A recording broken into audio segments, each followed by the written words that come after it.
आइए तो प्रतियोगी परीक्षा में पूछे जाने वाले सबसे महत्वपूर्ण सवाल को इस बार हम देखेंगे। ये प्रीवियस ईयर का भी सवाल है जो बिहार एसआई में पूछा है, एसएससी सीजीएल में पूछता है, बीएसएससी सीजीएल में पूछता है बार बार, और इस बार आशा है कि बीपीएससी एडीओ में भी पूछेगा। ये जो सवाल का पैटर्न है इसको समझने का प्रयास करेंगे। सवाल कहते हैं कि दो संख्याओं का योग 6 है और उसका अंतर 2 है, तो इन दोनों संख्याओं का गुणनफल ज्ञात कीजिए। आपको दोनों संख्या मालूम ही नहीं है तो आप कैसे निकालेंगे? तो इस प्रकार के संख्याओं को हल करने के लिए एगो लॉन्ग टर्म होता है, एगो शॉर्ट टर्म होता है। तो आपको लॉन्ग टर्म से बनाने का उतना टाइम रहता नहीं एग्जाम में, आप शॉर्ट टर्म का प्रयास करेंगे बनाने के लिए।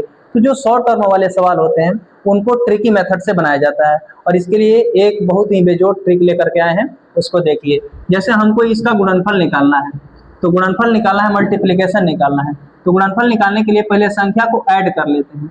जो संख्या दिया हुआ है योग, मान लीजिए कि योग दिया है तो इसको सम मान लीजिए, और अंतर दिया है तो इसको डिफरेंस मान लीजिए। एस और डी मान लीजिए, एस बराबर लिख लीजिए 6 और डी बराबर लिख लीजिए 2। एस मतलब होता है सम, सम माने योग, और D for difference, difference means अंतर होता है। तो एक बार योग लिख लीजिए और इसका गुणनफल एक बार क्या कीजिए, दोनों संख्याओं का योग लिखिए, एक बार दोनों संख्याओं का अंतर लिखिए और इसको 4 से डिवाइड कर दीजिए।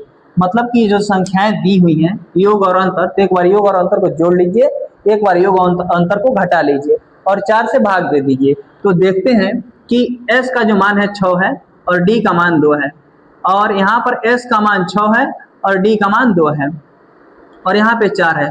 6 2 8 होगा, और यहाँ पर 6 में से 2 जाएगा 4 होगा, और ये जो नीचे का डिवाइडेड 4 है इसको 4 लिखेंगे।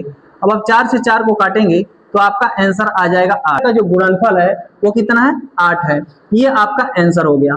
अब आप ऐसे ही आगे के प्रश्न को अपने से प्रश्न बनाइए और बना करके कीजिए। कुछ दिन बाद और हमारी अपनी बुक रहेगी, उसमें हम आपको प्रैक्टिस सेट के लिए सवाल देंगे, तो बहुत जल्दी हम प्रोवाइड कराने वाले हैं।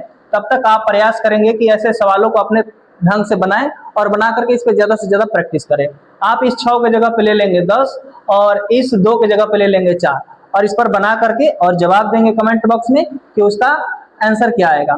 अगर वीडियो हेल्पफुल लग रही है तो लाइक कीजिए, चैनल को सब्सक्राइब कीजिए और बेल आइकन को दबाना ना भूलिए। जय हिंद, जय भारत।